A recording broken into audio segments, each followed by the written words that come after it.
Podcast. Podcast. Voilà, aujourd'hui j'ai la flemme. Podcast. J'avoue, j'ai une grande flemme aujourd'hui. Aujourd'hui, elle a vraiment la flemme. Ouais. Mais it's okay, elle peut avoir la flemme. Genre. Voilà, il y a des jours sans. Et là, c'est un jour sans. Mais bon, on est quand même là avec vous. Et aujourd'hui, qu'est-ce qu'on fait? On s'est dit bonjour? On s'est pas dit bonjour? On n'a même pas pris de verre pour aujourd'hui, mais c'est pas grave. Vraiment, aujourd'hui, c'est cata. Ouais. Voilà, je t'ai dit, ça va être cata aujourd'hui. Voilà. C'est pas grave. Allez. Du coup, aujourd'hui, on se retrouve pour un nouvel épisode. Ouais. Donc, on va parler des anecdotes du monde de l'emploi. Ah, oui, c'est vrai qu'on a une invitée aussi en off. Invitée mystère. Encore. Donc voilà, on va parler du monde de l'emploi. On vous a demandé sur Instagram quels étaient vos emplois. Les pires. Le pire emploi que vous avez eu. Pour qu'on puisse... Ou ne serait-ce une petite anecdote. Ouais, c'est ça en fait. On voulait sur, juste une petite anecdote, un truc que vous avez vécu, qui était vraiment genre malaisant ou que vous n'avez pas apprécié. Et du coup, on va en parler, on va débattre dessus, on va échanger dessus, et puis voilà quoi. Ouais. Donc on va commencer. Tu commences? On commence avec nous ou avec les autres? On peut commencer avec nous. On commence avec nous. Ouais, et je t'en prie, comme ça me... Alors, j'ai le temps de réfléchir pour la mienne. Mon anecdote. Ouais. Moi, c'est une anecdote du Portugal, du coup. Ah ouais, c'était là-bas? Au Portugal, j'ai fait beaucoup de taf, en fait. Ouais. Énormément, j'en ai fait au moins 6, je crois. J'ai changé 6 fois d'entreprise. Ah ouais? En 1 an et demi. Oui, quand même. Donc, ça fait beaucoup. Oui. Et ma dernière entreprise que j'ai fait, c'était une entreprise, en fait, je gérais des... Attends, c'était quoi que je gérais des... Airbnb. Non, des visites médicales. Ah, c'était même... Ah ouais, d'accord. Moi, je me suis arrêtée au Airbnb, moi. Non, je gérais des visites médicales. C'est-à-dire? Donc, c'est une entreprise de gestion de visites médicales. Tu sais, quand t'arrives à un taf et que t'as la médecine du travail, les trucs comme ça. Ah, ok, d'accord. Tu vois? Ok, je vois. En gros, c'est une entreprise qui gère que ça. D'accord. Et nous, on gérait principalement les trucs Auchan, bref, tout ça. Ok. Je suis resté combien de temps là-bas? Je crois que je suis resté 2 mois. 2-3 mois, il me semble. Et en fait, ce qui s'est passé, c'est qu'au début, tout se passait très bien. Dans mon taf, il y avait plus de femmes que d'hommes, déjà. Ok. Au niveau du recrutement, je sais pas pourquoi le patron, il recrutait beaucoup plus de femmes que d'hommes. D'accord. Donc déjà, ça c'était... Je voyais ça un peu en louche. Ok. Mais je me posais pas forcément de questions, tu vois. J'étais en mode... That's okay, tu vois. S'ils préfèrent avoir une entreprise où il y a plus de femmes, tant mieux. Oui, dans l'idée, tant mieux. Mais après, est-ce que le fond est bon ou pas? Est-ce que le fond est bon? Parce que c'est quand même un homme qui gère toute cette entreprise. D'accord. Bref. Donc j'étais en mode ok. En plus, je travaillais avec une pote à moi, Mendy. Donc on était bien, tu vois. On était ensemble, tout ça. Ça se passait super bien au début, tout ça. Non. Moi, il faut savoir que quand je vais au travail, j'ai pas forcément une tenue adaptée pour le travail. Je m'habille comme dans la vie de tous les jours. Donc si j'ai envie de mettre des crop tops, si j'ai envie de mettre des talons, si j'ai envie de mettre enfin peu importe, je le fais. Donc ce que j'ai fait, attendez parce qu'elle a beaucoup de choses à dire aussi. C'est bon? C'est ok ou pas? On peut y aller? Ok, on y va. Du coup, je m'habille comme je veux, je fais ce que je veux, là. Donc, au début, quand je suis arrivé dans cette entreprise...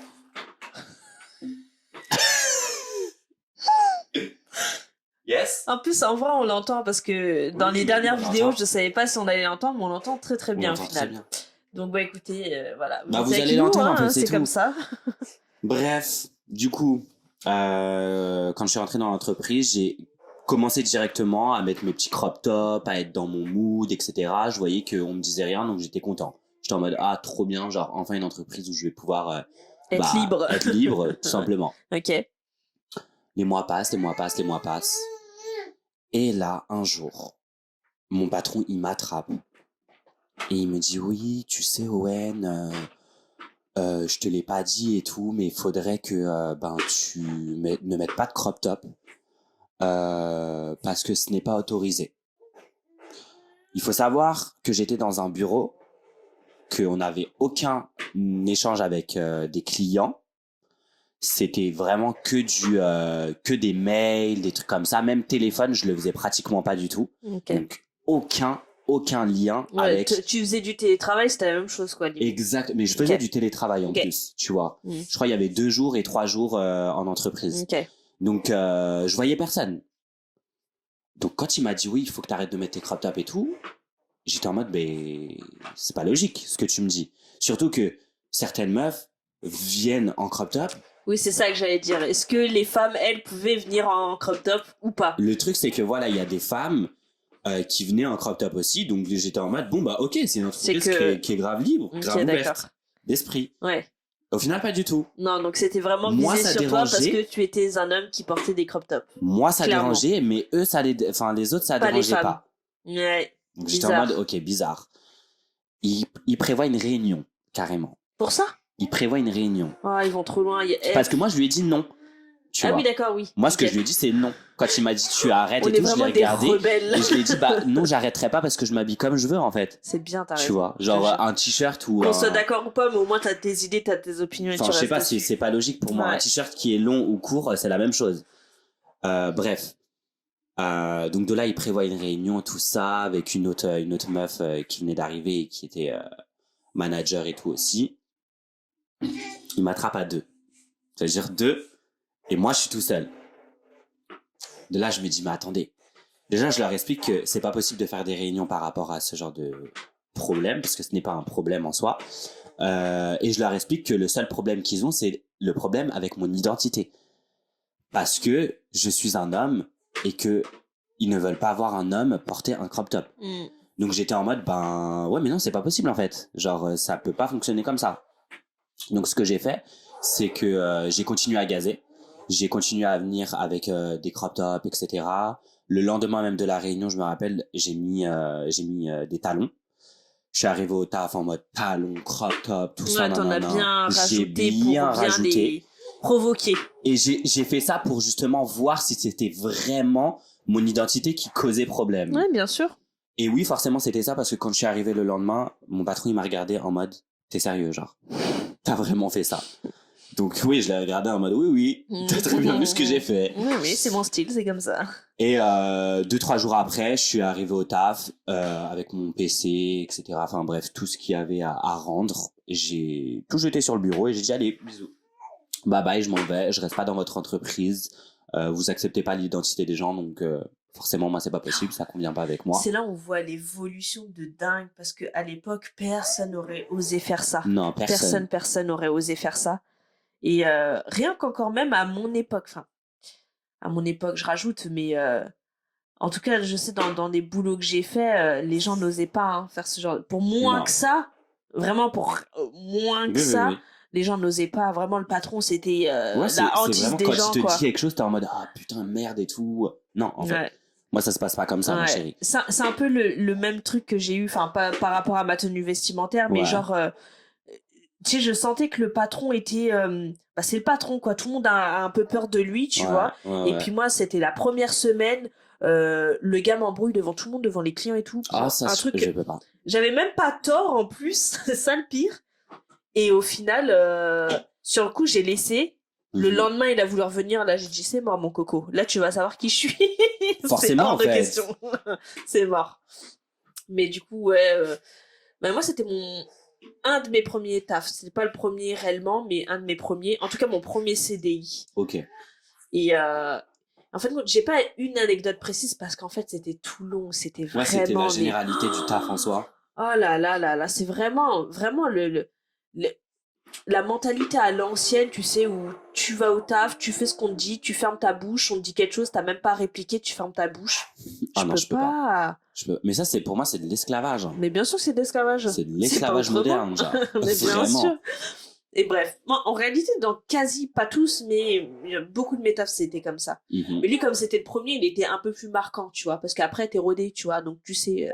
Forcément. J'en avais plus rien à foutre après, très clairement. Après, tu adoptes un autre comportement. T'es pas content, c'est la même, t'as qu'à me virer. Ouais, moi, dans ma tête, c'était comme ça. Clairement. Voilà. Et bref, c'était un peu de ça aussi. Et puis, moi, en fait, j'étais comme toi, c'est que je provoquais... En fait, les trucs qui faisaient pas sens pour moi, tu vois, je provoquais. Tu sais, genre, en fait, j'étais hôtesse de caisse, et genre, à la caisse, parfois, bah, tu sais, des fois, tu veux prendre une pause, tu vois, pour aller fumer une cigarette, tu vois. Et donc, moi, on n'avait pas d'heure précise pour prendre des pauses, mais on avait le droit d'en prendre quelques-unes, mais genre, fallait demander à ta responsable de caisse, d'accord. Déjà, moi, juste le fait de demander m'énervait. Tu vois, genre, t'es adulte, t'es conscient, tu préviens. Tu préviens, mais c'est pas genre tu demandes, genre, tu vois. Est-ce que je peux... Oui, c'est ça. Comment ça? Est-ce que moi, bien sûr que je peux... j'ai vraiment du mal avec ça. C'est ma pause, je fais ce que je veux. Et surtout que enfin, j'étais raisonnable, tu vois, j'allais pas à des heures d'influence où il y avait du monde et tout, tu vois, c'était dès que ça se calmait, je voyais que c'était calme, hop, j'allais et je prévenais, tu vois. Et je sais plus pourquoi, déjà avec il y avait 3 responsables de caisse, il y en avait 2 avec qui ça n'allait pas du tout, forcément, parce que quand je vais pas dans leur sens, et bah ça va pas. Bref. Et donc, à chaque fois, c'était des petits trucs comme ça, et en fin de compte, ils venaient pas forcément me voir directement, mais ils faisaient des notes de service. Et à chaque fois, les notes de service, c'était comme par hasard que des trucs que moi je faisais. Tu vois ce que je veux dire? Donc, je me sentais visée, tu vois. Forcément, ouais. Et donc, bah, moi, j'en rajoutais, en fait. C'est qu'après, bah, tu vois, des trucs comme ça, aller faire ma pause, bah, je demandais plus, je me cassais comme ça, j'allais faire ma pause. Et je me rappelle d'une fois où j'étais partie comme ça, je suis partie faire ma pause club, j'ai fumé, je suis revenue. Et là, t'as le fils du patron, parce qu'il travaillait là-bas aussi, le fils du patron. C'était un peu le sous-chef, là, je sais pas comment on dit ça, responsable, tu vois. Et qui arrive, il me voit arriver, et moi je le vois arriver en bombe entre les caisses et tout. Mais j'étais en train de jubiler dans ma tête, parce que lui, je voyais, il était vénère, et moi j'étais contente, j'ai pris ma petite pause, et je t'ai pas demandé mon coco. Et du coup, il arrive, commence à m'embrouiller, nanana. Et je fais, bah écoute, moi je voulais juste aller fumer, je suis partie fumer. Tu sais, mais vraiment provocant, tu en mode bah, je suis partie fumer. Ouais, c'est ça, c'était vraiment ça. C'était très jubilant, franchement, j'ai trop kiffé. Mais ouais, c'était que des trucs comme ça, mais c'était super marrant au final, avec du recul. Au final, j'en rigolais, même si en soi, tu sais, quand tu restes pendant des années dans ce genre de taf, c'est pas si marrant que ça, tu vois, parce que t'as une pression au quotidien. C'est une pression, tu vois ce que je veux dire? Vraiment. Mais moi, comme j'en avais rien à faire, tu vois, moi tu pouvais me virer, c'était pas un problème, je retrouvais du taf derrière. Oui, c'est vraiment donc j'avais pas cette pression là, donc franchement tu me fais quelque chose, je te provoque mon gars, il y avait pas de souci. Ouais, donc non, je comprends. Voilà, une petite anecdote. Mais j'en ai beaucoup des anecdotes. Mais bon, là c'est pas le sujet. Moi, ce qui me vénère en fait, c'est vraiment ça, c'est comme t'as dit, c'est la pression sociale qui m'aide, genre en mode mais on leur doit aussi quelque chose. Parce qu'en France, on est un petit peu en décalage. Je sais pas pour les autres pays, mais en tout cas, nous qui vivons en France, on est en décalage, tu vois, entre la nouvelle génération et l'ancienne génération. Ouais, totalement. Et on voit que les entreprises, en tout cas les anciennes entreprises, ont du mal à évoluer. Ils sont fonctionnent toujours à l'ancienne, toujours avec cette pression, le boulot acharné, faut rester tard après l'heure, enfin que t'es censé partir, tu vois, faut rester plus. Enfin, toutes ces choses, moi, ça fait pas sens et je comprends pas, tu vois. Et c'est vrai que la nouvelle génération, aujourd'hui, ramène autre chose. Oui. Tu vois. Bah, ils ramènent leurs idées, en fait, tout simplement. Ouais, et surtout l'idée de quand t'es en entreprise et qu'il y a plusieurs personnes, etc. En fait, il y a pas ce truc de hiérarchie. Il y a pas ce truc-là, en fait. Même si t'es le patron, en fait, t'as la même place que les autres. Oui, puis tu respectes autant les gens. Enfin, c'est ça. Il y a pas de... Dans une entreprise, on n'a pas tous les mêmes tâches. Oui, ça, c'est sûr. Ouais, mais on est tous à la même place, tu vois. Genre, même si t'es plus âgé ou quoi que ce soit, en fait, non. Tout le monde reste à sa place et tout le monde gère ses tâches, en fait. Ouais. Moi, c'est comme ça que je réfléchis. Sinon, bah, ça fonctionne pas, malheureusement. Ouais. Bon, et bah, sinon, on passe... On va passer aux anecdotes, à vos anecdotes des abonnés que vous nous avez soumises, une anecdote. On va commencer avec ma fille vient de se retourner et puis elle va criser dans pas longtemps.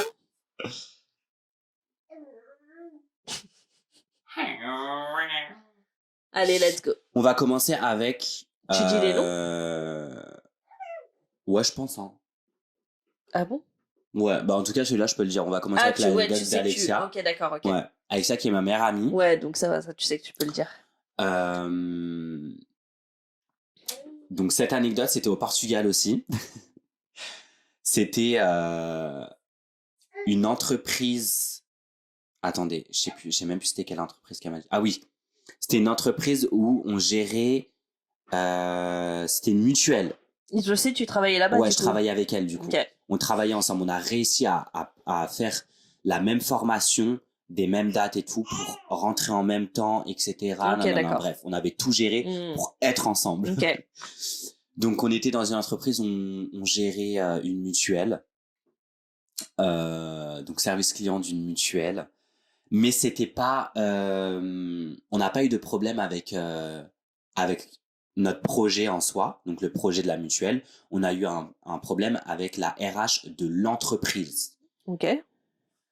Ce qui s'est passé, encore une fois, c'était par rapport à la tenue vestimentaire. Ah ouais. Ouais. Parce que moi et Alexia, quand on était au Portugal, on était très libre vestimentairement parlant. Ok. Donc mini-jupe et tout, même quand on allait au taf, pour nous, il n'y avait pas de problème. On est dans un pays chaud. Je vois pas pourquoi on va se priver de s'habiller léger, en fait. Ok. On va au taf et tout, donc elle était habillée en jupe crop top, je crois. Et on se pose à notre poste. On était toujours en formation, en plus, je me souviens. Et là, t'as la RH qui passe derrière. En fait, on était en train de rigoler et tout un peu. On était dans notre délire, genre. Vu qu'on était en formation, on foutait pas grand-chose. Donc, on était en train de rire, tout ça, et en fait, la RH est passée derrière nous. Et elle voyait, en fait, et ça l'énervait. Donc, à un moment donné, elle s'est arrêtée. Elle nous a dit, en gros, ouais, genre, fermez vos gueules et tout. Genre, on en a marre de vous entendre ricaner, tout ça, je sais pas quoi. Nous, on l'a pas calculé, forcément. Et comme on l'a pas calculé, ça l'a énervé encore plus. Donc, ce qu'elle a fait, c'est, en partant, elle s'est retournée, elle a dit, en plus, toi, comment t'es habillée avec ton habit de stripteaseuse, là. Elle a dit ça à Alexa. Tu sais, ça me fait penser à quoi, là, la phrase? Ça me fait penser à Fred dans Les Anges, avec ton habit de panthère. Je vous jure, c'était la même scène. Ça me fait trop Elle est passée et elle a dit, de toute façon, toi, on te voit, on te remarque tout le temps avec tes habits de stripteaseuse, là. On s'est retourné. On a regardé si c'était vraiment la RH qui avait pas... C'était une Française? C'était une entreprise française, du coup? C'était... Enfin, elle parlait comment, français? Oui, non, c'était des Français, ils parlaient français. Ok. Donc du coup, on s'est retourné, on a pris 2 minutes pour comprendre si c'était vraiment la RH qui disait ça, parce que quand même, en tant que RH, tu peux pas te permettre de dire certaines choses. T'es obligé de mettre les formes. T'es obligé de mettre les formes. Oui. C'est toi qui emploies les gens en plus. Oui. Et oui, c'était bien elle, du coup. Donc ce qui s'est passé, je vous épargne les détails, mais on s'est levé en brouille, etc. Ouais, toi, tu parles à qui? Je sais pas quoi, moi, derrière. Ouais, tu as parlé meilleur à Alexia, je sais pas quoi. Alexia voulait vraiment la démarrer. Jusqu'à, il y a des gens qui sont venus pour en gros, la stopper, genre, lui dire, calme-toi et tout, parce que là, en gros, ça va partir trop loin. Mais on voulait rien savoir, en fait. Tu parles pas comme ça, ma chérie. Tu vas pas m'insulter stripteaseuse. En plus, stripteaseuse, c'est pas un métier de bas de gamme, on va dire. Non, mais c'est rabaissant pour les stripteaseuses. En plus, c'est rabaissant pour les stripteaseuses. Bah oui, comme un minimum de respect, quoi. Donc voilà, ça c'était l'anecdote d'Alexia. C'était très grave ce jour-là. Je pense que je m'en rappellerai toute ma vie parce que la façon dont ça s'est déroulé, c'était trop grave, genre. Elle a eu tellement de culot à dire ça. Ouais. Oui, c'est quand même fort, hein. Et elle a eu du culot à rester et à s'embrouiller avec nous aussi, tu vois. Comme si tout était normal. Comme si elle pouvait dire ce qu'elle voulait. Je crois qu'elle essayait de passer en dessous. Oui, non, mais là, ça y est, là, elle commence à... Là, elle est Keblo. Bon, allez. Bah, moi aussi, je suis Keblo, en plus, là. Je suis prise entre la chaise et bon, attendez 2 minutes, parce que là, faut qu'elle aille... Donc, moi, mon conseil, c'est faites attention aux RH. Voilà. C'est les pires. Vas-y, moi, je veux bien lire la deuxième. Dans une entreprise. Bah, tu vas lire celle de ta sœur. Alors... Ah, j'ai mal à la tête, j'en peux plus. Ok. C'est long. Hein. Ah oui, c'est vrai que c'est super long. Non, ça va. Faut lire vite. Ouais, faut lire vite. Ok. Alors, ma story time. En sortant du lycée, j'ai fait 1 an de BTS NRC. Je devais donc chercher un travail en alternance et j'ai trouvé un emploi de commercial dans une entreprise de carrosserie où il faisait du design, du revêtement, etc. Je la surveille parce qu'en même temps, elle part en cacahuète, celle-là. Vas-y, je regarde. Ok. Du revêtement, etc. Et en fait, je me suis retrouvée avec un patron qui devait avoir 50 de plus que moi. Au début, ça passait hyper bien, hyper bon délire, que des jeunes, on rigolait grave, jusqu'à ce que le mois passe, et à la fin du mois, je ne reçois ni paye, ni bulletin de paye. C'est assez délicat quand tu commences la vie active de demander ça parce que tu t'y connais pas, donc tu as peur de sa réaction et d'être peut-être un peu parano, donc tu la fermes, et au bout de 2 mois, quand tu vois que tu n'as toujours pas ta seconde paye, là, tu t'inquiètes. J'ai commencé à demander. J'ai demandé aux autres alternants qui avaient dans la société et eux non plus n'étaient pas payés depuis 2 mois et personne n'a rien osé dire. Du coup, je suis partie voir mon responsable. Il m'a un peu renvoyé chier en mode ouais, ça arrive, sauf que je lui ai fait comprendre que là, ça faisait déjà 2 mois et qu'il était censé au moins nous avoir payé notre premier mois. Il m'a viré clairement. Ils ont fermé la société et j'ai dû appeler un pote à moi pour mettre la pression au patron pour qu'il paye les 2 mois et du coup, il y a eu des embrouilles, mais au final, il m'a payé et j'ai démissionné de l'école également. Ouais, c'est parti super loin. Mais attends, là, je suis choqué. Mais en fait, il était pas content qu'on vienne le voir pour lui dire ouais, incroyable. Donc je te vire.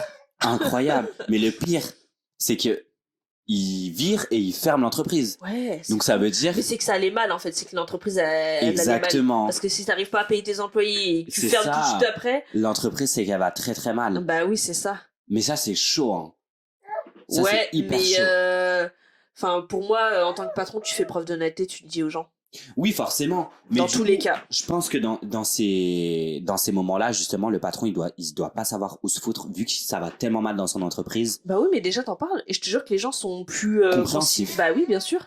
Et déjà, si t'es honnête et tu viens voir les gens, je suis désolée, en ce moment, ça va super mal. Ouais. Tu vois. Il y aura forcément peut-être certains qui vont dire oui, bah désolé, mais moi, je veux quand même ma paye. Ce qui est normal aussi, parce que tu travailles pas pour rien. Honnête, quoi. Mais au moins, t'es honnête et tu vois, au moins, t'es honnête. Parce que justement, si les gens, ils se retournent contre toi, ouais. Justement, ils peuvent prendre le fait que t'as pas été honnête, que t'as caché des choses, exactement. que nanana. Ouais, donc, ouais. Nul. Très grave. Ouais. Très grave. Très nul, très nul. En plus, enfin, je sais pas s'ils s'en rendent compte, mais pas être payé pendant 2 mois, tu sais, quand t'as une vie à côté. Mais c'est chaud, en fait. Tu peux pas. Hein. C'est archi chaud, c'est bah trop non, compliqué. On va dire une autre anecdote. Ah, j'ai mal. Enfin, je vais raconter une autre anecdote parce que du coup, c'est une pote à moi qui m'a envoyé en audio. Donc, je vais d'accord. Je vais faire un résumé. Ouais. En gros, c'est une pote que j'ai rencontrée au Portugal. Donc, quand elle est rentrée du Portugal, donc quand elle est revenue en France, elle s'est mise dans une entreprise de réinsertion sociale, ok, en tant que comptable. Donc, elle travaillait là-bas et tout. Et en fait, pendant 3-4 mois, elle m'a dit, elle travaillait avec une meuf, mais la meuf, elle lui faisait archi pas confiance. Ça veut dire qu'à chaque fois, elle lui donnait des trucs à faire, mais elle vérifiait directement, etc. Enfin bref, c'est archi pas confiance. Ok. À un moment, elle est partie pendant 3 semaines. Je crois qu'elle était en arrêt ou un truc comme ça, elle m'a dit. Et en revenant de ces 3 semaines-là, elle a eu un gros tas de dossiers genre à faire. Donc manque de respect déjà. Alors que du coup, il y a d'autres personnes qui auraient pu le faire pendant ces 3 semaines-là. Donc c'est que vraiment ils ont entassé pour dire ah vas-y on va lui donner quand elle va revenir. Ok. Personne lui disait bonjour à son taf apparemment. Personne lui parlait, etc.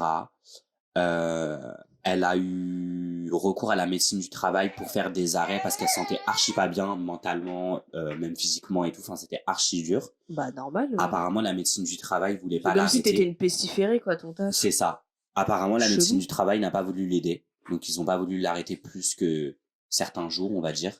Genre 3-4 jours. Parce qu'apparemment, c'était pas un motif valable. Ah bon? Super. Mais il faut quoi? Faut qu'on te tape pour que ça... Exactement. Donc du coup la santé mentale c'est pas très important. Ah putain, c'est fou ça aussi. Donc voilà. Dans le global, elle m'a dit que c'était ça et elle m'a bien précisé que du coup c'était une entreprise de réinsertion sociale. Donc il faut dire quand même que bah, voilà. Ils sont dans le social quoi. Donc tu viens pour te réinsérer dans la société et on te considère comme une pestiférée quoi. On te calcule pas, on te donne des dossiers v'là à faire. En plus de ça, on te donne des dossiers, mais on ne te fait pas confiance sur les dossiers. Enfin bref, faut se dire quand même que la France c'est incroyable au niveau social en fait, tout simplement.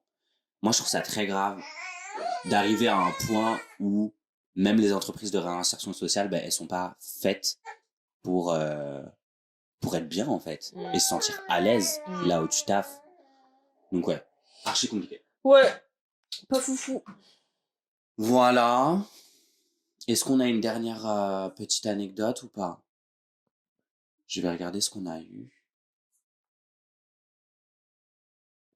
Bon, on peut s'arrêter là, ça me va. De toute façon, les autres, ils ont pas donné assez de détails. Je suis désolé. Ouais, il y en a qui m'ont dit dans la sécurité, mais beaucoup d'embrouilles avec mes collègues. Oui, mais c'est pas une anecdote, ça. C'est des anecdotes. Ah, j'en ai une qui est assez drôle pour terminer. C'est un mec, il a répondu, il était dans la restauration pour la première fois de sa vie. La manager est arrivée droguée au travail. Non. Droguée? Elle faisait tomber les plats, elle criait sur les clients, etc. Et quand il lui a demandé si ça allait, elle l'a insulté. D'accord. Ok. Voilà. Super. C'était la dernière anecdote de cet épisode. Ouais. Donc voilà, j'espère que l'épisode vous a plu. On a essayé de faire un épisode qui était assez court, mais assez... voilà, où il y a de la matière, on va dire. Et voilà quoi. N'hésitez pas à nous follow, à nous donner des idées aussi de sujets, etc. Ouais, et puis même de concepts, de vidéos aussi, ça peut être intéressant. Tout à fait. Et puis, vous pouvez nous retrouver sur YouTube, Apple Podcasts, Deezer, Spotify. Voilà. On vous fait plein de bisous et on vous dit à la prochaine. À la prochaine.